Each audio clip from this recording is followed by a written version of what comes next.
최초의 UDT 특수부대 여군 출신의 여교사가 한 남자 고등학교에 부임하게 되었고 그곳에서 선생들에게 욕설을 하며 성희롱, 심지어 교실에서 담배까지 피는 일진 양아치 학생들을 UDT의 방식으로 혼내주고 개박살 내면서 인간으로 만들어가는 이야기입니다. 구독과 좋아요를 해주시면 더 좋은 사연으로 보답하겠습니다. 콰아으. 집어삼킬 듯이 울부짖는 파도 소리가 고막을 찢었다. 칠흑 같은 어둠 속 서해의 성난 바다는 한치 앞을 분간할 수 없는 물보라를 뿜어내며 작은 고무보트를 장난감처럼 뒤흔들었다. 대한민국 해군 특수전전단, 세상이 경외와 두려움으로 부르는 그 이름. 그곳의 최초이자 유일한 여성 대원, 독사 천무지는 쏟아지는 바닷물을 정면으로 맞으며 앞을 응시했다. 작전 목표 지점인 적진의 해안선이 희미하게 보였다. 태하. 장비 결속 상태 최종 확인해. 그녀의 외침은 폭풍우 소리에 묻혔지만 등 뒤의 젊은 대원은 용케 알아듣고 우렁차게 답했다. 이상 없습니다, 교관님. 이태하 하사. 그녀가 직접 선발하고 훈련시킨 가장 아끼는 제자였다. 열정과 패기, 그리고 그 누구에게도 뒤지지 않는 강인한 체력. 천무지는 이태하의 모습에서 자신의 신입 시절을 보았다. 그래서 더 마음이 쓰였다. 그 순간 집채만 한 파도가 그들의 보트를 덮쳤다. 시야가 하얗게 변하고 몸이 공중으로 붕 뜨는 느낌과 함께 보트는 맥없이 뒤집혔다. 천무지는 수없이 반복한 생존 훈련대로 침착하게 호흡을 가다듬고 수면 위로 솟구쳤다. 하지만 이태하는 보이지 않았다. 태하. 그녀는 미친 듯이 주변을 살폈다. 얼마 지나지 않아 전복된 보트 아래에서 허우적거리는 희미한 실루엣이 보였다. 그의 다리가 보트의 로프와 그의 장비에 복잡하게 얽혀 있었다. 패닉에 빠진 그는 산소를 미친 듯이 소모하며 몸부림치고 있었다. 천무지는 한치의 망설임도 없이 다시 물속으로 뛰어들었다. 차갑고 어두운 심해가 그녀를 집어삼켰다. 그녀는 칼을 뽑아 엉킨 로프를 끊어내고 그의 공기호흡기를 확인했다. 공기압은 거의 바닥을 보이고 있었다. 그녀는 자신의 보조호흡기를 그의 입에 물리고 그를 끌어안은 채 수면을 향해 필사적으로 발길질했다. 하지만 성난 파도는 그들을 놓아주지 않았다. 거대한 물의 장벽이 그들을 다시 심해로 내리눌렀다. 이태하의 몸부림이 점점 약해지는 것이 느껴졌다. 그의 손이 그녀의 팔을 잡고 있던 그 단단하던 손이 서서히 풀리고 있었다. 안 돼. 천무진의 눈앞에서 이태하의 눈이 천천히 감겼다. 그의 입에서 마지막 공기 방울이 허무하게 터져나왔다. 그녀의 소나귀에서 빠져나간 그의 몸은 심해의 끝을 알 수 없는 어둠 속으로 천천히, 아주 천천히 가라앉았다. 그녀는 필사적으로 손을 뻗었지만 손끝에 닿는 것은 차가운 바닷물 뿐이었다. 1년 후 인천항. 오랜 운항을 마친 거대한 컨테이너선이 둔중한 고동 소리를 내며 부두에 정박했다. 천무지는 낡은 여객 터미널 벤치에 앉아 그 모습을 멍하니 바라보고 있었다. 그녀의 손에는 인천해양공업고등학교 기간제 체육교사 임용 서류가 구겨져 있었다. 군사법원의 조사는 그녀에게 무혐의 처분을 내렸다. 누구도 예측할 수 없었던 기상 악화와 장비 결함. 하지만 그녀는 스스로를 용서할 수 없었다. 내가 그의 장비를 직접 확인했더라면, 내가 조금 더 빨리 그를 발견했더라면, 내가 더 강했더라면, 후회와 죄책감은 독사의 독처럼 그녀의 영혼을 잠식했다. 결국 그녀는 전역을 신청했다. 모두가 전설의 퇴장을 안타까워했지만 그녀는 뒤도 돌아보지 않았다. 그녀가 선택한 곳은 인천이었다. 자신의 제자를 삼킨 저주받은 서해가 눈앞에 펼쳐진 도시. 그리고 그곳에서도 가장 악명 높은 인천해양공업고등학교. 넘치는 힘을 주체하지 못하고 거친 파도처럼 살아가는 아이들이 모여 있다는 곳. 그곳에서 제2의 이태아가 나오는 것을 막는 것. 그것만이 그녀가 자신에게 내린 유일한 형벌이자 구원을 향한 마지막 몸부림이었다. 학교 정문에 들어서는 순간 녹슨 쇠 냄새와 짠내, 정체 모를 디젤류 냄새가 훅 끼쳐왔다. 바닷바람에 부식되어 페인트가 벗겨진 건물, 깨진 창문을 테이프로 덕지덕지 붙여놓은 교실, 운동장 한편에 아무렇게나 버려진 낡은 어망과 부표들. 학교라기보다는 버려진 항구의 창고 같은 모습이었다. 교장실의 문은 삐걱거리는 소리를 내며 열렸다. 밤새 마신 술이 덜 깬 듯한 얼굴의 교장은 그녀의 이력서에 적힌 해군 특수전전단이라는 6글자를 보고는 헛웃음을 터뜨렸다. 천무진 선생이라 여길 왜 왔소? 선생 같은 사람이 올 곳이 아닌데. 아니, 여긴 사람이 올 곳이 아니지. 교장은 책상 서랍에서 소주병을 꺼내 종이컵에 따르더니 그녀에게 권하는 신용까지 했다. 우리 학교 애들은 학생이 아니오. 부두에 들러붙은 따개비 같은 놈들이지. 제 힘만 믿고 서로 긁어대고 상처 내다가 나이 차면 배를 타든가 아니면 교도소로 긁혀 떨어져 나가든가. 둘 중 하나요. 선생, 그딴 거 없어. 새로 들어온 힘자랑할 상대, 그 이상도 이하도 아니라고.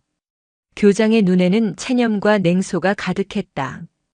이 학교에 대한 그리고 이곳의 아이들에 대한 모든 기대를 저버린 자의 얼굴이었다. 특히나 선생처럼 젊고 예쁜 여자는 더 힘들어. 그놈들은 선생을 존중하는 법을 배운 적이 없거든. 천무진은 아무 대답도 하지 않았다. 그녀는 교장이 건넨 교실 열쇠를 받아들고 밖으로 나왔다. 복도를 지나는 내내 수십 개의 눈알이 하이에나처럼 그녀를 집요하게 따라다녔다. 위아래를 훑는 노골적인 시선, 음흉한 미소, 들리듯 말듯한 저질스러운 농담들. 하지만 천무진의 마음은 동요하지 않았다. 오히려 얼음장처럼 차갑게 가라앉았다. 그녀는 배정받은 2학년 5반 교실 문 앞에 섰다. 텅 빈 교실. 창문 너머로 잿빛의 바다가 끝없이 펼쳐져 있었다. 그녀를 짓누르는 죄책감의 근원이자 그녀가 평생을 바쳤던 전장. 그리고 이제 그녀의 새로운 전쟁터가 될 곳. 천무진은 창가에 서서 바다를 바라보았다. 그녀의 눈이 뱀의 눈처럼 차갑고 서늘하게 빛났다. 태아야, 보고 있니? 나 도망치지 않았어. 너를 삼킨 이 바다 앞에서 너와 같았던 아이들을 세상에서 가장 강한 놈들로 만들어낼 거다. 그러니 지켜봐줘. 나의 마지막 작전을. 수업 시작을 알리는 종소리가 고장난 사이렌처럼 길고 음산하게 울려 퍼졌다. 상처 입은 물범이 스스로 심해의 가장 깊은 곳으로 걸어 들어가는 순간이었다. 2학년 5반 교실은 무법지대 그 자체였다. 문을 열자 자욱한 담배 연기가 시야를 가렸고 매캐한 니코틴 냄새가 그녀의 폐부를 찔렀다. 교실은 온갖 소음의 전시장 같았다. 창가 쪽에서는 대여섯 명이 보란듯이 담배를 피우며 카드놀이를 하고 있었고 뒷자리에서는 누군가 틀어놓은 스피커에서 시끄러운 음악이 터져나왔다. 책상에 보란듯이 다리를 올리고 누워 자는 놈, 스마트폰으로 여자의 신체 부위가 노골적으로 드러나는 영상을 보며 낄낄대는 놈까지. 이곳은 교실이 아니라 정글의 포식자들이 모여있는 동굴이었다. 천무진이 교탁 앞에 서자 소음이 잠시 잦아들었다. 40개에 가까운 시선이 일제히 그녀에게로 향했다. 그들의 눈빛에는 호기심이나 존중 따위는 없었다. 오직 자신들의 영역에 들어온 이방인을 향한 경계심과 먹잇감을 앞에 둔 포식자의 잔인한 즐거움만이 번뜩였다. 조용. 그녀의 나지막한 목소리는 소음에 그대로 묻혔다. 그때 뒷자리에서 누군가 음흉한 목소리로 외쳤다. 와, 이번 선생은 몸매 죽이는데? 완전 내 스타일이야. 그 말을 시작으로 억눌렸던 야유와 조롱이 폭발했다. 쌤, 애인 있어요? 없으면 나랑 사귀시다. 운동 좀 했나 본데 어디 한번 만져봐도 돼요?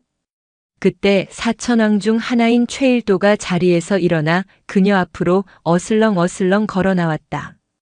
그는 그녀의 머리부터 발끝까지 훑어보더니 가슴 부근에서 시선을 멈추고는 음흉하게 웃었다. 이야 선생님, 가슴도 군대에서 훈련받은 겁니까? 방탄조끼 역할을 제대로 하겠는데? 교실은 폭탄을 맞은 듯 웃음바다가 되었다. 학생들은 책상을 두드리며 포효했다. 그것은 명백한 성희롱이자 그녀의 인내심을 시험하는 도발이었다.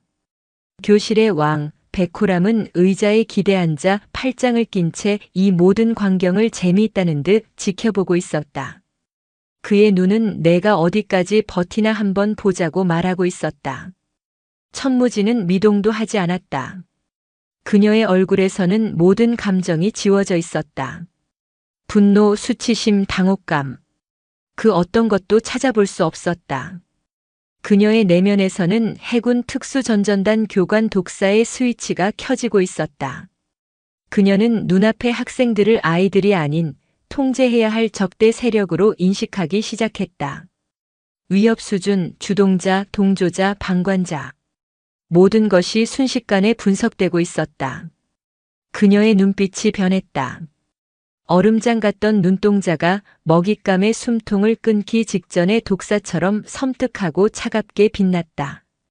눈에 보이지 않는 살기가 파도처럼 퍼져나가 교실 전체를 휘감았다. 왁자지껄하던 웃음소리가 서서히 잦아들었다. 학생들은 이유를 알 수 없는 한기와 공포에 저도 모르게 몸을 떨었다. 바로 앞에서 깐족거리던 최일도는 마치 뱀 앞의 개구리처럼 얼굴이 하얗게 질려 뒷걸음질 쳤다. 교실에 무거운 정적이 내리자 천무진이 입을 열었다. 그녀의 목소리는 낮고 조용했지만 그 어떤 고함보다 날카롭게 모두의 귓전을 파고들었다. 나는 오늘부터 너희를 가르칠 천무진이다. 그녀는 분필을 들어 칠판에 자신의 이름을 썼다. 천, 무, 진. 세 글자가 마치 낙인처럼 선명하게 새겨졌다. 그리고 이것은 내 교실이다. 내 교실에는 몇 가지 규칙이 있다. 그녀가 말을 이어가려던 순간 백호람이 그녀의 말을 끊었다. 규칙? 웃기지 마. 이 교실의 규칙은 내가 정해. 당신이 뭔데 우리한테 명령이야? 왕이 직접 나선 것이다. 얼어붙었던 분위기에 다시 팽팽한 긴장감이 감돌았다. 천무진은 천천히 몸을 돌려 교실의 가장 높은 곳에 군림하는 백호람을 정면으로 응시했다. 너보다 강하니까. 그 한마디에 백호람의 미간이 꿈틀거렸다. 그때 그의 옆에 있던 책사 서지혁이 안경을 고쳤으며 나섰다. 선생님, 말로만 강하다고 하시면 누가 믿겠습니까? 저희는 몸으로 부딪혀야 믿는 단순한 놈들이라서요. 서지혁은 창밖에 낡은 부두를 가리켰다. 저기 1번 부두에 배 묶어두는 밧줄 아시죠? 기름이랑 바닷물에 절어서 엄청 미끄럽습니다. 우리 학교에서는 저걸 맨손으로 기어오르는 놈을 진짜 사나이로 쳐주죠. 지금까지 성공한 건 우리 호람이 형님밖에 없었습니다. 그것은 명백한 결투 신청이었다. 그녀가 가진 여성이라는 약점을 파고들어 남성성과 힘의 상징인 그 시험대 위에서 공개적으로 망신을 주려는 교활한 함정이었다. 천무진의 입가에 희미한 미소가 스쳤다. 그녀는 기다렸다는 듯 그 도발을 정면으로 받아쳤다. 좋다. 예상치 못한 대답에 서지혁의 표정이 굳었다. 대신 내가 이기면 너희네. 내 훈련 프로그램의 첫 번째 실험체가 된다. 숨 쉬는 법부터 다시 배우게 될 거다. 숨 쉬는 법. 그 단어는 해군 특수전전단의 지옥줄을 통과한 자만이 이해할 수 있는 섬뜩한 의미를 담고 있었다. 교실 안에 누구도 그 의미를 알지 못했지만 그녀의 목소리에 담긴 살벌한 기운만은 똑똑히 느낄 수 있었다. 수업 종료 종이 울렸다. 천무진은 칠판을 닦지도 않은 채 교실을 나섰다. 문을 닫기 전 그녀는 백호람을 보며 마지막 한마디를 던졌다. 방과 후 1번 부두에서 보자. 울지나 마라 애송이들아. 방과 후의 1번 부두는 거대한 야외 격투장이었다. 소문을 들은 전교생이 낡은 부두를 가득 메웠고 그들은 새로운 여교사와 학교의 제왕이 벌이는 세기의 대결을 보기 위해 몰려들었다. 그들의 눈에는 존중이 아닌 잔인한 구경꾼의 흥분이 가득했다. 그들은 백호람의 압도적인 승리를 의심하지 않았다. 대결의 무대는 10수년은 좋게 넘었을 낡은 콘크리트 부두였다. 만조 때가 되면 물에 잠기는 기둥에는 초록색의 물이끼와 따개비가 징그럽게 붙어 있었다. 그리고 부두 끝에서 수면까지 검은 기름과 바닷물에 절어번들거리는 굵은 정박용 밧줄이 흉물처럼 늘어져 있었다. 보기만 해도 소나기에 힘이 풀리는 듯한 최악의 조건이었다. 백호람은 이미 우통을 벗어 던진 상태였다. 자결하는 태양 아래 그의 등과 어깨 근육은 마치 잘 깎아놓은 바위처럼 단단해 보였다. 그는 자신을 향해 쏟아지는 환호를 즐기며 멀리서 걸어오는 천무진을 향해 오만한 미소를 지었다. 선생, 몸은 풀었나? 지금이라도 잘못했다고 빌면 치마 입은 여자라고 봐줄 생각은 있는데 말이야. 천무진은 대꾸할 가치도 없다는 듯 입고 있던 낡은 트레이닝복 상의를 벗어 던졌다. 드러난 것은 가느다란 팔과 어깨가 아니었다. 얇은 민소매 티셔츠 아래 오랜 훈련으로 잘게 갈라진 등 근육과 실전 속에서 생긴 듯한 희미한 흉터들이 자리 잡고 있었다. 군살 하나 없이 오직 생존과 전투를 위해 압축된 근육. 그녀의 몸은 그 자체로 하나의 무기였다. 서지혁이 심판을 자처했다. 규칙은 간단합니다. 수면에서 출발해서 저 밧줄을 타고 부두 위로 올라오면 됩니다. 먼저 우리들의 제왕, 백호람 형님부터. 와! 함성과 함께 백호람은 부두 아래로 가볍게 뛰어내렸다. 그는 물속에서 밧줄을 잡고 심호흡을 했다. 그리고 다음 순간 그의 온몸의 근육이 폭발했다. 크악! 그는 짐승 같은 함성을 지르며 오직 팔의 힘만으로 밧줄을 당겨 올라가기 시작했다. 그의 이두박근과 광배근이 터질 듯이 부풀어 올랐다. 미끄러운 밧줄에 손이 미끄러지기도 했지만 그는 무식한 힘으로 버텨내며 한 뼘 한 뼘 기어 올랐다. 마침내 그의 손이 부두 끝에 닿았을 때 그는 포효하며 몸을 끌어올렸다. 1분 12초. 그의 최고 기록이었다. 학생들은 열광했다. 저것이 바로 인천해양공고를 지배하는 힘이었다. 백호람은 거친 숨을 몰아쉬며 아래에 있는 천무진을 내려다보며 조소했다.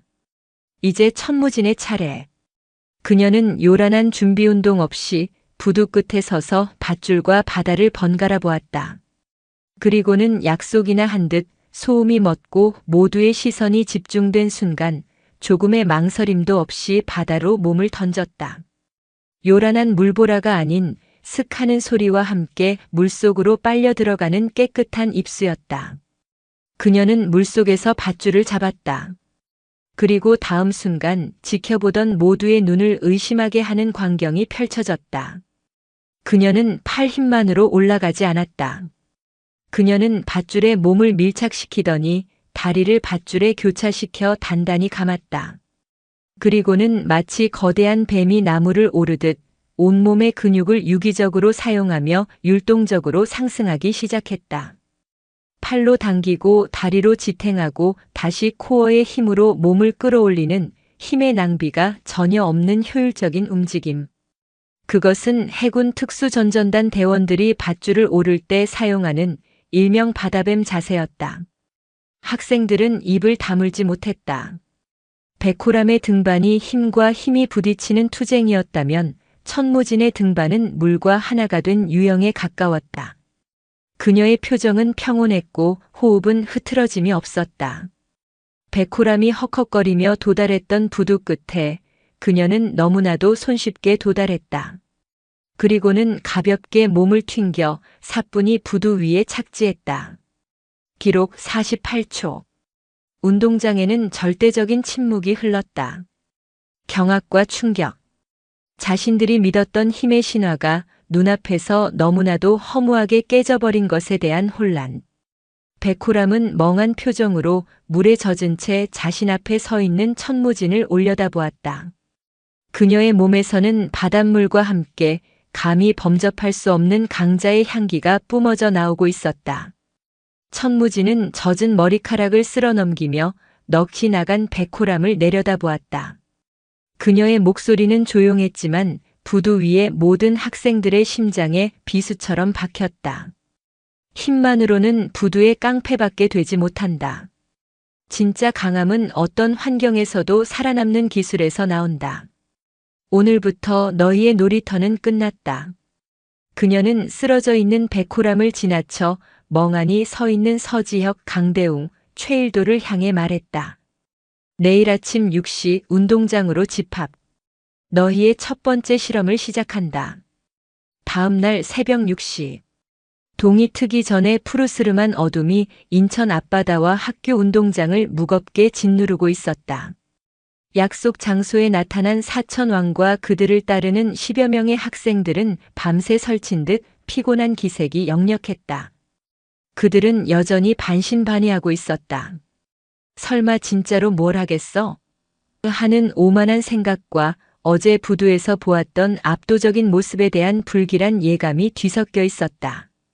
그때 어둠 속에서 천무진이 모습을 드러냈다. 군더더기 없는 훈련복 차림의 그녀는 혼자가 아니었다. 그녀는 학교 창고 구석에서 찾아낸 먼지 쌓인 구형 고무보트 IBS를 혼자서 끌고 오고 있었다. 좋기 100kg은 넘어 보이는 무게. 그녀는 보트를 그들의 발치에 툭 던지듯 내려놓았다. 둔탁한 소리가 새벽의 정적을 갈랐다. 오늘부터 너희는 학생이 아니라 훈련병이다. 나는 교관이고. 그녀의 목소리는 어떠한 감정도 담겨 있지 않아 오히려 더 위압적이었다. 첫 번째 훈련.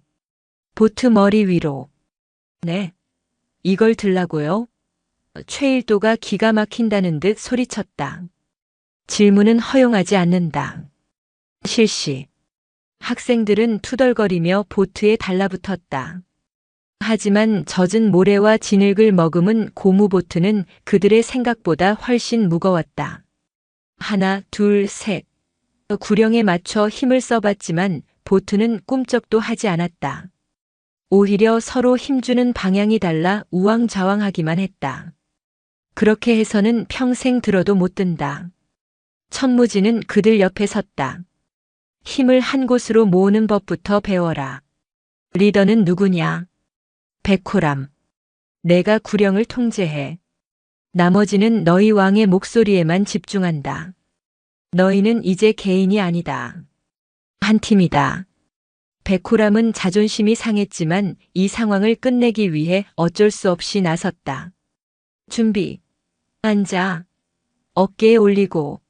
하나, 둘, 셋 들어. 그의 우렁찬 구령에 맞춰 20명 남짓한 학생들이 일제히 힘을 썼다. 마침내 거대한 고무보트가 그들의 머리 위로 천천히 떠올랐다. 성공했다는 안도감도 잠시, 지옥은 그때부터 시작이었다. 좋다. 이제 그걸 들고 저기 보이는 백사장 끝까지 뛰어갔다 온다. 제한 시간 30분. 실시. 미쳤어. 저기까지 어떻게 가? 비명이 터져 나왔지만 천무진은 눈 하나 깜짝하지 않았다. 시간은 흐른다.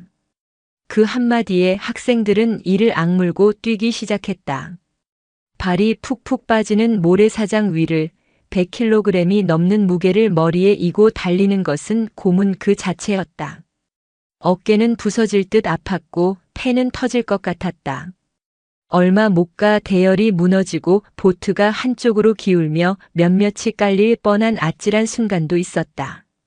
무릎 꿇지 마. 무릎 꿇는 순간 끝이야. 백호람이 악을 썼다. 그는 처음으로 자신을 위해서가 아닌 팀 전체를 위해 소리치고 있었다. 그는 가장 무거운 중앙 부분을 맡아 비틀거리는 동료들의 무게까지 버텨내고 있었다.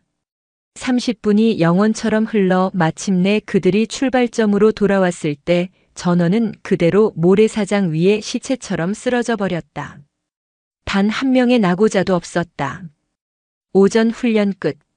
아침 먹고 1교시 체육 시간에 다시 집합한다. 천무진은 그들을 내려다보며 말했다. 학생들은 대답할 기력조차 없었다.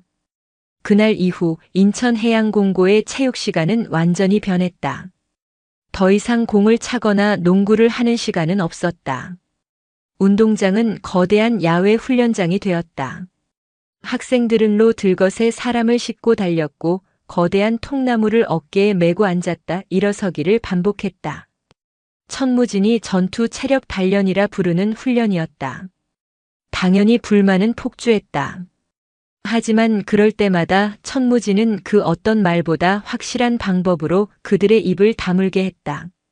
그녀는 모든 훈련을 그들과 함께, 아니 그들보다 훨씬 압도적으로 수행해냈다.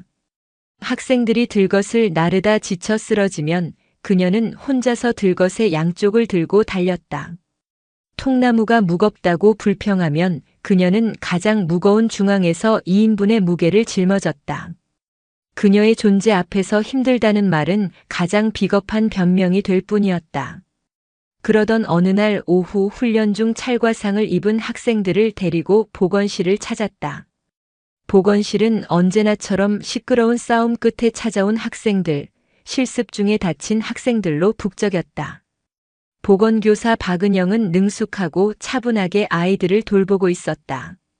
그녀는 다른 교사들과 달리 천무진을 별종 취급하거나 피하지 않았다. 천 선생님, 아이들 좀 살살 다루세요. 매일같이 환자가 몰려와서 제가 다 몸살이 날 지경이에요. 농담처럼 말했지만 그녀의 눈은 천무진을 깊이 있게 관찰하고 있었다. 소독약 여기 있어요. 그런데 궁금한 게 있는데 왜 하필 우리 학교로 오신 거예요? 선생님 같은 분이라면 더 좋은 곳도 많았을 텐데. 천무진은 약을 챙기며 무심하게 대답했다. 아이들이 좋아서. 박은영은 피식 웃었다. 거짓말. 선생님 눈은 아이들이 좋아서 보는 눈이 아니에요. 마치 부서진 기계를 고치려는 기술자 눈에 가깝지. 그녀는 창밖 혼자 샌드백을 치고 있는 백호람을 보며 말했다. 저 아이 호람이. 왜 저렇게 악착같이 강한 척하는지 아세요? 천무진은 말없이 그녀를 바라보았다. 호람이 아버지가 원양어선 선원이셨어요. 10년 전인가 태풍을 만나서 배가 뒤집혔는데 아직도 못 찾았어요. 시신도 없이 장례를 치렀죠. 그 뒤로 호람이는 자기가 집안의 가장이 되어야 한다고, 절대로 무너지지 않는 강한 남자가 되어야 한다고 스스로를 몰아붙였어요. 저 아이의 공격성은 사실 두려움의 다른 표현이에요. 또다시 소중한 걸 잃을까봐, 약해 보이면 모든 걸 빼앗길까봐 두려워서 온몸에 가시를 세우고 있는 거죠. 박은영의 말은 예리한 칼이 되어 천무진의 가슴을 파고들었다. 두려움. 그렇다. 이태아의 눈에서도 마지막 순간 그것을 보았다. 자신의 제자 역시 강함 뒤에 숨겨진 두려움을 이기지 못해 쓰러져간 것이다. 백호람의 모습 위로 이태아의 얼굴이 겹쳐졌다. 오만하고 거칠어 보였던 그 소년의 모습 뒤에 아버지의 부재라는 거대한 상처와 가장의 무게라는 버거운 짐이 숨겨져 있었다. 천무진은 처음으로 자신이 상대하는 아이들이 단순한 훈련병이 아니라 각자의 상처를 지닌 인간임을 깨달았다. 그녀의 임무는 그저 강철을 두들겨 단단하게 만드는 대장장이의 일이 아니었다. 이미 한번 부서지고 녹슨 강철을 다시 녹여 그 안의 불순물을 제거하고 상처를 메워 이전보다 훨씬 강하고 올바른 형태로 벼려내야 하는 재련의 과정이었다. 그 깨달음은 그녀의 어깨를 더 무겁게, 그리고 그녀의 눈빛을 더 단단하게 만들었다. 운동장이 힘과 서열의 왕국이었다면 본관 3층 구석의 낡은 선박 설계실은 세상으로부터 잊힌 별천지였다. 그리고 그 별천지의 유일한 주인은 2학년 김민재였다. 김민재는 운동장의 논리로는 설명할 수 없는 아이였다. 햇빛을 본 적 없는 것처럼 하얀 피부, 마른 체격, 그리고 두꺼운 안경 너머로 세상을 관찰하는 조용한 눈. 그는 복도에서 사천왕과 마주치기라도 하면 투명 인간처럼 벽에 붙어 사라지곤 했다. 하지만 낡은 컴퓨터 앞에 앉아 설계 프로그램을 실행하는 순간 그는 그 누구보다 위대한 제왕이 되었다. 그날도 김민재는 자신의 왕국에서 걸작을 빚어내고 있었다. 그가 몇 달간 공들여온 파랑 관통형 고속 경비정의 선체 설계도, 복잡한 유체역학 계산과 수백 개의 변수가 적용된 그의 설계도는 컴퓨터 화면 속에서 살아 움직이는 듯 정교하고 아름다웠다. 기존 경비정의 단점인 높은 파도에서의 안정성 문제를 그는 자신만의 독창적인 설계로 해결해 나가고 있었다. 바로 그 순간 설계실 문이 거칠게 열리고 불청객들이 들이닥쳤다. 최일도와 그의 무리였다. 천무진의 훈련에 앙심을 품고 있던 그들은 가장 손쉬운 분풀이 상대를 찾아 이곳까지 온 것이었다. 어이 컴돌이. 여기서 또 혼자 뭐하고 있냐? 최일도는 김민재의 어깨를 거칠게 밀치고는 컴퓨터 화면을 들여다봤다. 이게 뭐냐? 배 그림. 이딴 거 그려서 뭐하냐? 배 한 번 타본 적도 없는 놈이. 비웃음과 조롱이 쏟아졌다. 김민재는 얼굴이 하얘진 채로 말했다. 만지지 마. 만지면 어쩔 건데? 최일도는 보란 듯이 마우스를 빼앗아 화면을 마구 휘저었다. 김민재가 그것을 뺏으려 몸을 날렸고 실랑이를 벌이는 과정에서 누군가의 발에 걸린 컴퓨터 본체가 쿵 하는 소리와 함께 바닥으로 넘어졌다. 화면은 지지직거리며 검게 변했다. 김민재가 몇 달간 쏟아부은 시간과 노력이 단 한순간에 검은 화면 속으로 사라져버렸다. 아! 김민재는 무너진 본체를 붙잡고 망연자실하게 주저앉았다. 그의 눈에는 눈물조차 고이지 않았다. 너무 큰 충격은 때로 눈물마저 마르게 했다. 최일도 무리는 일이 커진 것을 느끼고는 슬그머니 자리를 뜨려 했다. 그때 설계실 입구에서 얼음처럼 차가운 목소리가 들려왔다. 거기까지. 천무진이었다. 그녀는 팔짱을 낀 채 이 모든 상황을 조용히 지켜보고 있었다. 그녀의 등장에 최일도뿐만 아니라 소란을 듣고 구경 온 백호람과 다른 사천왕 멤버들의 얼굴까지 굳어졌다. 천무진은 예상과 달리 화를 내거나 소리를 지르지 않았다. 그녀는 바닥에 넘어진 컴퓨터 본체와 영혼이 빠져나간 듯 앉아있는 김민재를 번갈아 보았다. 그리고는 백호람을 포함한 사천왕 4명을 불렀다. 너희들이 이 학교의 왕이라고 했지. 그럼 책임지는 법도 알아야 할 거다. 저 컴퓨터 원래대로 복구해봐. 네. 저희가 컴퓨터를 어떻게 해? 서지혁이 당황하며 말했지만 천무진의 시선에 입을 다물었다. 그들은 마지못해 컴퓨터 앞에 앉았다. 전원 버튼을 눌러봤지만 화면에는 알 수 없는 오류 메시지만 가득했다. 백호람은 답답한 듯 본체를 주먹으로 한번 쿵 쳤다가 오히려 상황을 더 악화시켰다. 그들이 자랑하는 완력과 배짱은 복잡한 기계 앞에서 아무런 힘도 발휘하지 못했다. 천무진은 그들의 무력함을 충분히 확인시킨 뒤 김민재에게 고갯짓을 내 것을 되찾아와. 김민재는 떨리는 손으로 키보드와 마우스를 잡았다. 그는 눈을 감고 심호흡을 하더니 이내 완전히 다른 사람이 되었다. 그의 손가락이 키보드 위를 현란하게 날아다니기 시작했다. 알 수 없는 명령어들이 화면을 채웠고 그는 침착하게 시스템 복구 모드로 진입했다. 그는 손상된 파일을 하나하나 분석하고 백업 데이터를 불러왔다. 그리고는 사천왕을 돌아보며 처음으로 자신의 목소리를 냈다. 이 설계는 기존 경비정 선체가 파도를 맞고 튀어오르는 슬래밍 현상을 최소화하기 위해 선체 중앙을 뾰족하게 만들어 파도를 가르며 지나가도록 만든 거야. 안정성은 높아지지만 저항값 때문에 속도가 줄어드는 단점이 있어서 선체 후미에 보조 날개를 달아 양력을 발생시켜 자신의 분야에 대해 설명하는 그의 목소리에는 더 이상 두려움이 없었다. 오직 자신의 지식에 대한 확신과 열정만이 가득했다. 사천왕은 알아들을 수 없는 전문 용어의 홍수 속에서 자신들이 얼마나 무지한지를 깨닫고 있었다. 얼마 후 화면에는 그가 작업하던 설계도가 기적처럼 다시 떠올랐다. 천무진은 다시 일어선 김민재의 어깨를 단단히 잡고 굳어있는 사천왕을 향해 말했다. 똑똑히 봐라. 이것도 힘이다. 너희가 이해할 수도 가질 수도 없는 종류의 강함이다. 그녀는 백호람을 똑바로 바라보았다. 배가 바다에 뜨려면 너희처럼 강철을 자르고 용접하는 사람도 필요하지만 이 배를 처음부터 머릿속에서 만들어내는 이런 사람도 필요하다. 엔진만 있고 설계도가 없으면 그건 바다에 띄워야 할 배가 아니라 그냥 고철 덩어리일 뿐이야. 진정한 팀은, 진정한 강함은 서로 다른 힘을 존중하고 그 힘을 하나로 모으는 데서 시작된다. 오늘 너희는 너희 배의 심장을 부술 뻔했다. 명심해라. 그녀의 말 한마디 한마디는 사천왕의 오만한 자존심을 부수고 그 자리에 새로운 깨달음을 새겨넣고 있었다.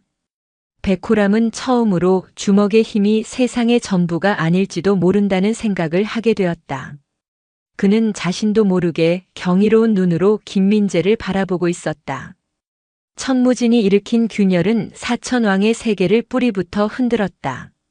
힘의 서열은 무너졌고 기술의 무게를 깨달았다.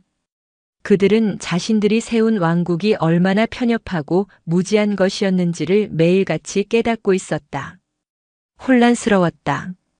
이대로 그녀에게 흡수당해 이름 없는 훈련병 중 하나가 될 것인가? 아니면 마지막으로 저항해 볼 것인가? 그날 밤 그들의 아지트는 학교가 내려다 보이는 월미도의 한 방파제 끝이었다. 집어삼킬 듯 밀려오는 파도 소리를 들으며 네 명은 말없이 담배를 태우고 있었다. 침묵을 깬 것은 서지혁이었다. 이대로는 안 된다. 우리가 먼저 움직여야 해. 움직여서 뭘 어쩔 건데? 밧줄 타기? 설계도 그리기? 뭘 해도 우리가 지잖아. 최일도가 자포자기한 듯 소리쳤다. 그러니까 우리가 이길 수 있는 판을 짜야지. 서지혁의 안경 너머로 교활한 빛이 스쳤다. 단판 승부로는 안 돼. 저 여자는 괴물이니까. 하지만 일주일 동안 이어지는 극한의 고통이라면 어떨까?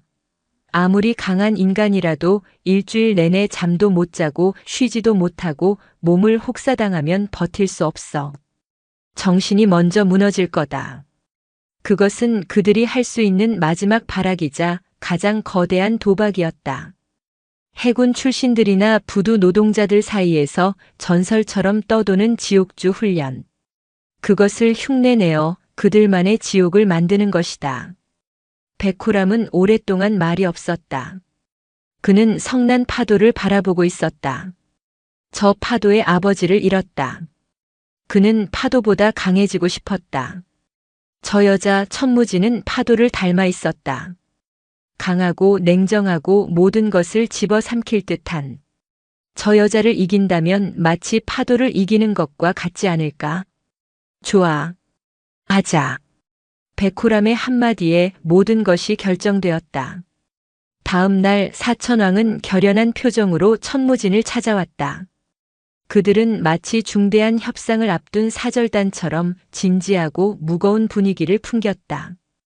백호람은 그녀의 책상 위에 자신들이 밤새 만든 지옥주 훈련 계획서를 내려놓았다. 1일차 야간 무의도 갯벌 극복 훈련. 2일차 고무보트 메고 강화도 만이산 등반. 6일차 수면 없이 24시간 철야 훈련. 7일차 최종 평가 인천대교 의영종도 해상 수영. 계획서의 내용은 살벌했다. 그들이 상상할 수 있는 가장 끔찍하고 가혹한 훈련들로 가득 차 있었다. 백호람이 입을 열었다. 그의 목소리는 이전과 달리 조금의 떨림도 없었다. 일주일입니다. 저희가 만든 이 지옥 훈련을 저희와 함께 완수해 주십시오. 서지혁이 조건을 덧붙였다. 만약 성공하신다면 저희는 깨끗하게 인정하겠습니다. 선생님을 저희의 유일한 교관으로 모시고 이 학교에 있는 동안 절대 복종하겠습니다. 하지만 백호람이 말을 받았다. 만약 포기하신다면 단 한순간이라도 약한 모습을 보이신다면 그 즉시 저희에게 무릎 꿇고 이 학교를 떠나 주십시오. 당신의 방식은 우리에게 통하지 않는다는 것을 인정하고 2번 다시 우리 앞에 나타나지 마십시오. 그것은 그들의 남은 모든 자존심을 건 최후 통첩이었다. 천무진은 그들의 얼굴을 하나하나 천천히 뜯어보았다. 그녀의 눈에는 그들의 허세 뒤에 숨겨진 진심이 보였다. 이것은 도전이 아니었다. 우리를 부숴주세요. 그리고 완전히 새로 만들어주세요. 라는 서툴고 거친 방식의 절규였다. 자신들의 힘으로는 스스로를 깨트릴 수 없으니 당신의 그 압도적인 힘으로 우리를 완전히 파괴하고 새로운 우리로 재탄생시켜 달라는 처절한 항복 선언이었다. 천무진의 입꼬리가 아주 미세하게 거의 보이지 않을 정도로 올라갔다. 좋다. 받아들이지. 그녀는 그들이 내민 조잡한 훈련 계획서를 집어들었다. 한참을 들여다보던 그녀는 피식 웃으며 그것을 반으로 찢어버렸다. 사천왕의 얼굴이 경악으로 물들었다. 너희가 지옥을 원하니 기꺼이 보여주지. 그녀는 서랍에서 새로운 종이를 꺼내 무언가를 빠르게 적어 내려가기 시작했다. 하지만 이건 애들 장난 수준이군. 내가 진짜 지옥주가 어떤 건지 첫날부터 뼈저리게 가르쳐주지. 너희가 짠 계획의 10배는 더 고통스러울 거다. 감당할 자신 있나? 사천왕은 대답할 수 없었다. 그들은 승리를 예감하며 결투를 신청했지만 돌아온 것은 상상조차 할 수 없는 진짜 지옥으로의 초대장이었다. 그들은 이제 빼도 박도 못하게 되었다. 자신들이 판 무덤 속으로 제 발로 걸어 들어가는 일만 남은 것이다. 지옥주 첫날 새벽 4시. 인천 영종도 서쪽에 이름 없는 갯벌. 세상의 모든 빛이 사라진 듯한 칠흑 같은 어둠 속에서 바닷물이 빠져나간 광활한 갯벌은 마치 다른 행성의 표면처럼 스산하고 고요했다. 간간히 불어오는 바닷바람에는 짠내와 함께 갯벌 생명체들이 썩어가는 듯한 비릿한 냄새가 섞여 있었다. 사천왕과 그들을 따르는 30여 명의 학생들은 약속 장소에 모여 불안한 눈으로 어둠을 응시하고 있었다. 그들이 밤새 떠들던 허세와 객기는 이 압도적인 자연의 정적 앞에서 힘을 잃고 있었다. 진짜 오는 거 맞아? 여긴 어떻게 알고 오라고 한 거야? 서지혁이 입김을 불며 중얼거렸다. 그의 목소리는 미세하게 떨리고 있었다. 바로 그 순간 어둠 저편에서 규칙적인 발소리가 들려왔다. 척척척척. 소리는 점점 가까워졌고 이내 어둠 속에서 한 인형이 모습을 드러냈다. 천무진이었다. 그녀는 훈련용 전투복에 군화까지 갖춰 신은 완벽한 모습이었다. 그녀의 등장은 마치 이 세계의 주인이 자신의 영토에 강림하는 듯 비현실적이고 위압적이었다. 그녀는 학생들 앞에 멈춰 서서 손에 든 두꺼운 종이를 펼쳐 보였다. 그것은 그들이 만든 조잡한 계획서가 아닌 군 작전 지도처럼 정교하게 수정된 새로운 지옥주 계획표였다. 지금부터 7일간 너희는 학생이 아닌 대한민국 해군 특수전전단 훈련병이다. 나는 너희의 교관 천무진이다. 내 말은 법이고 내 명령은 하늘이다. 토를 다는 놈, 요령을 피우는 놈, 포기하는 놈은 여기서 인간 취급받을 생각하지 마라. 그녀는 손가락으로 광활한 갯벌을 가리켰다. 첫 번째 훈련을 시작한다. 갯벌에 머리 박아. 네. 머리를 박으라고요? 최일도가 믿을 수 없다는 듯 되물었다. 천무진은 대답 대신 가장 가까이 있던 최일도의 뒷덜미를 잡아채 그대로 갯벌에 처박아 버렸다. 척! 하는 소리와 함께 최일도의 얼굴은 차갑고 질척한 갯벌에 처참하게 파묻혔다. 내 말 2번 하게 하지 마라. 전원 머리 박아. 제한 시간 10분. 실시. 그녀의 살벌한 기세에 학생들은 공포에 질려 허둥지둥 갯벌에 엎드려 머리를 박기 시작했다. 차갑고 역겨운 갯벌의 감촉이 얼굴 전체를 감쌌다. 숨을 쉴 때마다 콧 속으로 갯벌 흙이 빨려 들어왔고 목을 타고 흐르는 짠물은 눈을 따갑게 만들었다. 10분이 영원처럼 느껴졌다. 그 시간 동안 그들의 자존심과 오만은 갯벌 흙과 함께 질척하게 뭉개지고 있었다. 일어나. 10분 후 천무진의 명령에 학생들이 고개를 들었을 때 그들의 얼굴은 눈물과 콧물, 갯벌 흙으로 범벅이 되어 있었다. 이제 좀 정신이 드나? 좋다. 2번째 훈련. 전방에 보이는 저 등대까지 포복으로 왕복한다. 제한 시간은 없다. 해가 뜰 때까지. 학생들의 눈이 경악으로 물들었다. 어둠 저편에 희미하게 깜빡이는 등대는 까마득하게 멀어 보였다. 왕복 10km는 좋게 넘어 보이는 거리였다. 포복 준비. 앞으로. 지옥의 서막이 올랐다. 학생들은 갯벌에 배를 깔고 기기 시작했다. 하지만 갯벌은 그들의 상상 이상이었다. 질척한 펄은 악마의 손처럼 그들의 몸을 잡아당겼고 한 번 움직일 때마다 온몸에 힘이 빠져나갔다. 갯벌 속에 숨어있던 날카로운 조개 껍데기와 돌멩이는 그들의 손바닥과 무릎을 무자비하게 찢어놓았다. 상처 속으로 파고드는 갯벌에 소금기는 살을 애는 듯한 고통을 안겨주었다. 시발. 못해. 이딴 걸 어떻게 해. 1시간이 지나자 여기저기서 울음과 욕설이 터져나왔다. 포기하고 주저앉는 학생들이 속출했다. 그때마다 천무진은 유령처럼 그들의 곁에 나타났다. 그녀는 욕을 하거나 때리지 않았다. 그저 포기한 학생의 옆에 나란히 엎드려 말없이 함께 포복을 시작했다. 조금의 지친 기색도 없이 기계처럼 정확하고 일정한 속도로. 그녀의 그 무언의 압박은 그 어떤 폭력보다 더 무서운 채찍이 되어 그들을 다시 앞으로 나아가게 했다. 선두그룹에서 기어가던 백호람은 이를 악물고 있었다. 내가 여기서 무너지면 저 여자한테 평생 비웃음 당한다. 그는 오직 그 생각 하나만으로 다른 이들을 돌아보지 않고 미친 듯이 앞으로 나아갔다. 하지만 그의 옆으로 천무진이 어느새 다가와 있었다. 훈련병 백호람. 내 뒤를 봐라. 백호람은 거친 숨을 몰아쉬며 마지못해 뒤를 돌아보았다. 그의 뒤로는 얼마 되지 않는 거리를 두고 수십 명의 동료들이 지옥 속에서 허우적거리고 있었다. 어떤 놈은 울고 있었고 어떤 놈은 거의 움직이지도 못하고 있었다. 선두가 혼자 날뛰면 그 부대는 전멸이다. 내 어깨에 짊어진 무게는 내 몸뚱어리 하나가 아니야. 내 뒤를 믿고 따르는 저 30명의 목숨값이다. 내가 너무 빠르면 뒤에서는 따라오다 죽는다. 그들의 신음소리가 들리지 않나? 그들의 고통이 느껴지지 않나? 내가 이끌어야 할 것은 내 분노가 아니라 저들의 희망이다.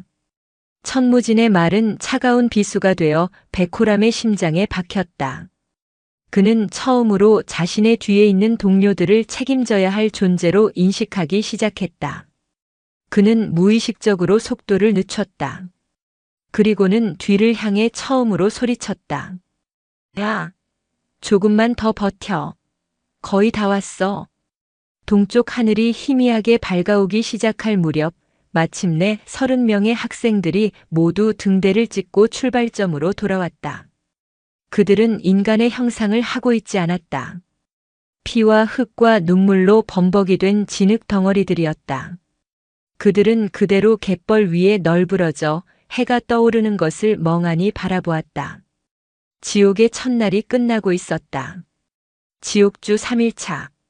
그들의 훈련장은 인천 외곽에 버려진 채석장이었다. 깎아지른 듯한 절벽과 날카로운 돌멩이로 가득한 그곳은 보기만 해도 위압감이 느껴지는 장소였다. 오늘의 과업, 통나무 행군이다. 천무진이 가리킨 곳에는 어젯밤 내린 비를 머금어 더욱 무거워진 거대한 전신주 통나무가 놓여 있었다. 30명이 모두 힘을 합쳐 저 통나무를 들고 채석장 정상에 있는 깃발을 뽑아온다. 단 한 명의 낙오도 단 한 번의 포기도 용납하지 않는다. 우리는 하나다. 알겠나? 네. 이틀간의 지옥 훈련을 거친 학생들의 목소리에는 이전과 다른 도끼가 서려 있었다. 운반 시작. 학생들은 일사불란하게 통나무에 달라붙었다. 하지만 30명의 호흡을 하나로 맞추는 것은 쉬운 일이 아니었다. 하나, 둘, 셋. 구령에 맞춰 들어 올렸지만 통나무는 기우뚱거리기만 할 뿐 쉽게 들리지 않았다. 백호람. 구령이 너무 빠르다. 뒤쪽에서 무게를 못 받고 있어.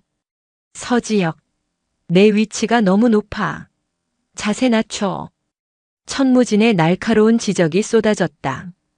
그녀는 놀라울 만큼 정확하게 문제점을 파악하고 있었다. 수십 번의 실패 끝에 마침내 통나무가 그들의 어깨 위로 들렸다. 지옥의 행군이 시작되었다. 가파른 비탈길을 오르는 것은 갯벌 포복과는 또 다른 종류의 고통이었다. 발을 헛디디기라도 하면 대열 전체가 무너져 큰 사고로 이어질 수 있었다. 학생들은 서로에게 욕설을 퍼부으면서도 필사적으로 균형을 잡고 호흡을 맞추기 시작했다. 야, 최일도. 너만 힘드냐? 똑바로 들어. 강대웅. 내가 앞에서 좀 더 버텨줘야 해. 그때 대열의 중간쯤에서 비명이 터졌다. 한 학생이 탈진하여 그대로 주저앉고 만 것이다. 그가 놓친 무게가 주변 학생들에게 쏠리면서 통나무가 크게 휘청였다. 시발 나 더는 못 가겠어. 학생은 울음을 터뜨렸다. 최일도는 순간적으로 그냥 저놈 버리고 가자고 생각했다. 하지만 그 순간 천무진의 목소리가 그의 뇌리를 스쳤다. 내 훈련에 낙오는 없다. 버려지는 동료는 더더욱 없다. 일어나 새끼야. 최일도가 소리치며 쓰러진 학생의 목까지 어깨로 떠받쳤다. 내 몫은 내가 들어줄 테니까 넌 그냥 걷기만 해. 포기하지 마.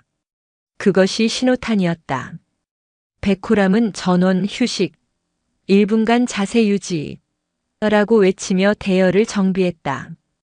강대웅은 가장 힘들어하는 학생들 쪽으로 자리를 옮겨 무게를 더 짊어졌다. 서지혁은 가장 효율적인 경로를 찾아내어 앞으로 나아갈 길을 지시했다. 그들은 더 이상 서로를 탓하지 않았다. 어떻게 하면 이 위기를 함께 극복할 수 있을지만을 생각했다.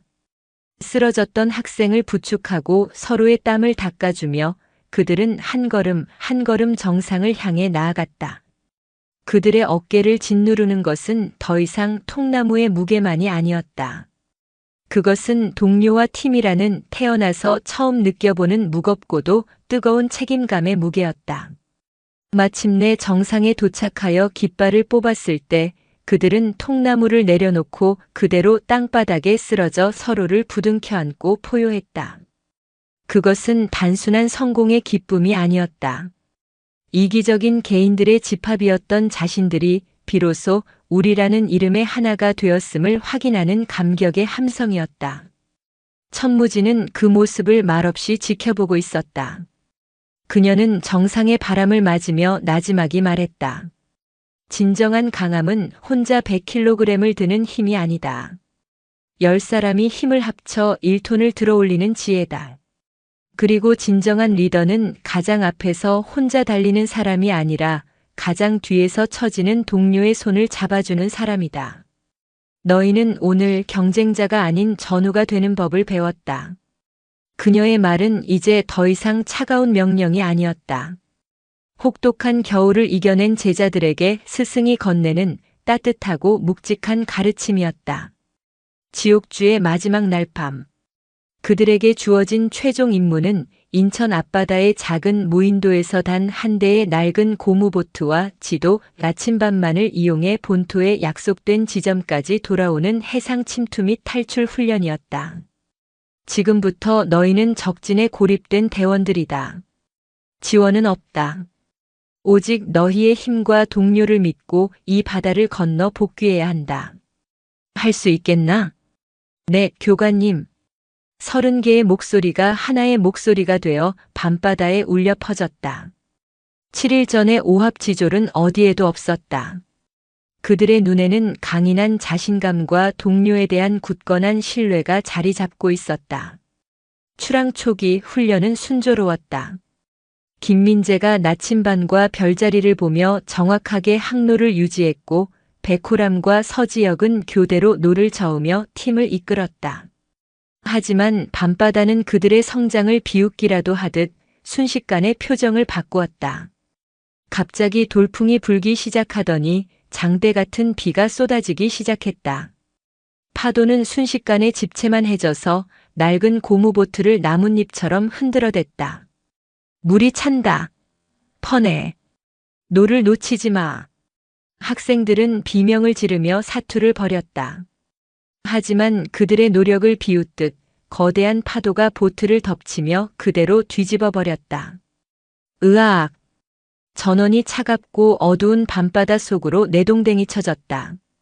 설상가상으로 나침반과 지도는 폭풍 속으로 사라져 버렸다. 완전한 고립. 그리고 절대적인 공포. 학생들은 패닉에 빠져 서로를 붙잡고 허우적거렸다. 백호람은 거친 파도 속에서 10년 전 아버지를 삼켰던 그날의 바다를 보았다. 지독한 트라우마가 그의 온몸을 올가매기 시작했다. 그는 아무것도 할 수 없었다. 그저 공포에 질려 바닷물만 들이킬 뿐이었다. 그가 지켜야 할 팀이 와해되기 직전이었다. 전원, 내 목소리에 집중. 그때 폭풍 후 소리를 찢는 날카로운 목소리가 울려 퍼졌다. 천무진이었다. 그녀의 눈빛은 교관의 그것을 넘어 생과 사의 경계의 선 야수의 눈빛으로 변해 있었다. 교관 천무진은 사라지고 오직 대한민국 최정예 특수요원 독사만이 남아 있었다.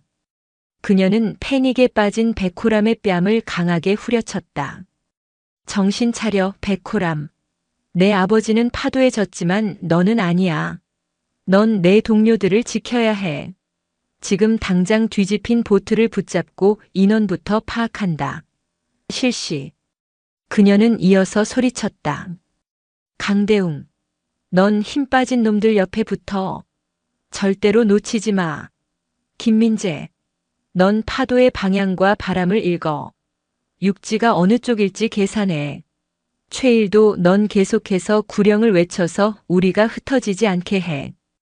그녀의 명령에는 혼란을 지배하는 절대적인 힘이 있었다. 학생들은 마치 조건반사처럼 그녀의 지시에 따라 움직이기 시작했다. 백호람은 뺨의 고통에 정신을 차리고 보트를 붙잡고 동료들의 이름을 하나하나 외치기 시작했다. 김민재는 공포 속에서도 필사적으로 파도의 흐름을 읽었다.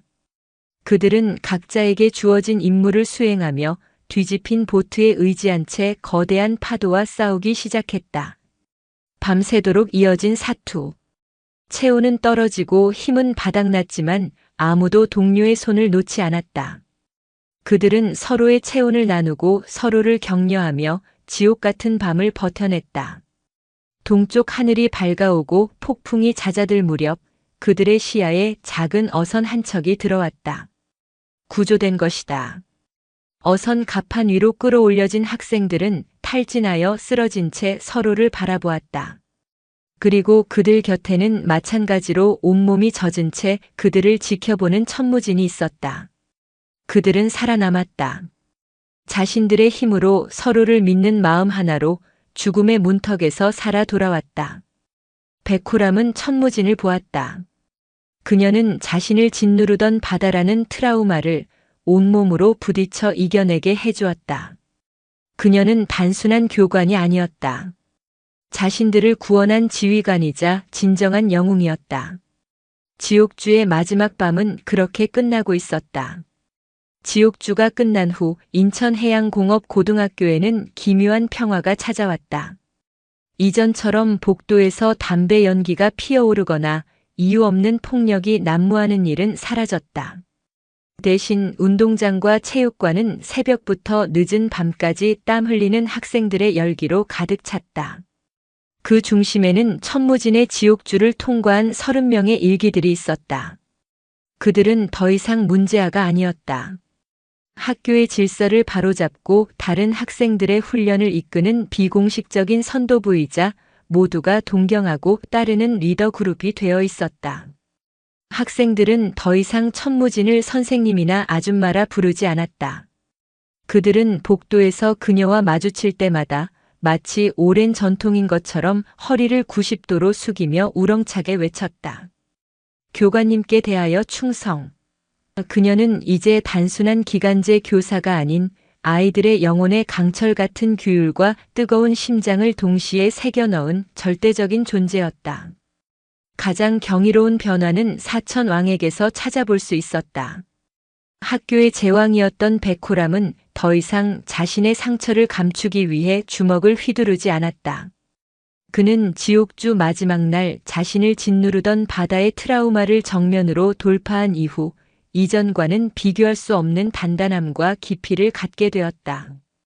그는 자신의 강한 힘을 약한 학생들을 보호하고 훈련에 뒤처지는 동료들을 이끌어주는 데 사용했다. 그의 리더십은 더 이상 공포가 아닌 신뢰와 책임감에서 비롯되고 있었다. 그는 졸업 후 해군 특수전전단 UDT에 지원하기로 결심했다. 아버지를 삼킨 바다를 이제는 자신이 지키는 바다로 만들겠다는, 그리고 천무진과 같은 진짜 군인이 되겠다는 거대한 꿈이 생긴 것이다. 책사 서지혁은 자신의 명석한 두뇌를 더 이상 비겁한 계략이 아닌 모두를 위한 전략을 짜는 데 사용했다. 그는 천무진의 훈련 프로그램을 분석하고 30명 개개인의 신체 능력과 장단점을 데이터화하여 가장 효율적인 팀 훈련 조합과 개인별 맞춤 훈련 스케줄을 짜주는 작전 참모 역할을 자처했다. 그의 꿈은 해군 사관학교에 진학하여 대한민국 최고의 함선을 지휘하는 전략가가 되는 것이었다. 행동대장 강대웅은 묵묵히 가장 힘든 꾸준히 일을 도맡아 하며 모두의 든든한 버팀목이 되어주었다. 그는 지옥주 훈련 중 동료를 구하기 위해 자신의 한계를 넘어서는 과정에서 진정한 희생의 의미를 깨달았다. 그는 졸업 후 해양경찰 구조대에 지원하여 자신의 강한 힘으로 더 많은 생명을 구하고 싶다는 소박하지만 위대한 꿈을 키웠다. 트러블메이커 최일도는 더 이상 관심을 끌기 위해 경박하게 행동하지 않았다. 그는 자신의 넘치는 에너지를 훈련에 쏟아부었고 특유의 친화력으로 훈련에 지친 팀원들의 사기를 북돋우는 분위기 메이커 역할을 톡톡히 해냈다. 그는 응급구조사 자격증을 준비하기 시작했다. 위기의 순간 가장 먼저 달려가 동료의 상처를 돌보는 사람이 되고 싶다는 새로운 목표가 생긴 것이다. 그리고 설계실의 왕 김민재. 그는 더 이상 어두운 설계실에 숨어 지내지 않았다. 그는 천무진과 일기 동료들의 든든한 지지 아래 자신의 천재성을 마음껏 펼쳤다. 그는 동료들이 훈련 중에 겪는 신체적 어려움을 해결하기 위해 인체공학적으로 설계된 혁신적인 훈련 보조기구들을 3D 프린터로 만들어냈다. 그의 발명품은 전국 학생 발명품 경진 대회에서 대상을 수상했고 그는 대한민국 최고의 선박 설계 엔지니어로 성장할 발판을 마련했다. 가을 학교 축제인 해양제가 열렸다. 축제의 하이라이트는 단연 지옥주 일기들이 준비한 해상 인명 구조 시범이었다. 백호람의 지휘 아래 학생들은 실제 상황을 방불케 하는 익수자 구조, 선박 화재 진압, 응급 처치 시범을 한치의 오차도 없이 완벽하게 선보였다.